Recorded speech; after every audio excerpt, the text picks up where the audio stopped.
EV public charging can be a bit tricky to navigate if you're new to the game. But fear not. Here's a little 101 on all things public charging at your CUC charge station. The first tip is to get the mobile app up and ready on your phone before you charge your EV at the charging location.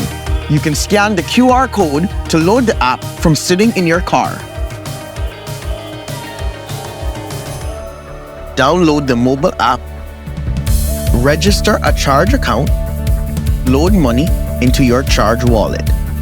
You must have a minimum of US $5 balance in your charge wallet to begin a charging session.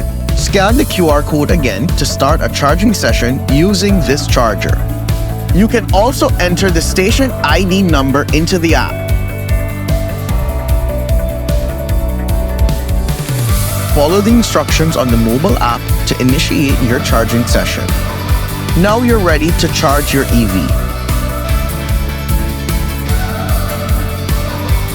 Select either the right or the left charge plug. Plug your car in and make sure it shows as charging on your dashboard.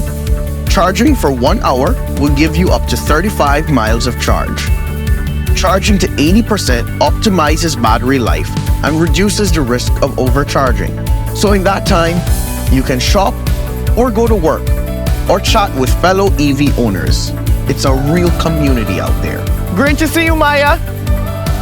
Happy charging, everyone. See you on the road.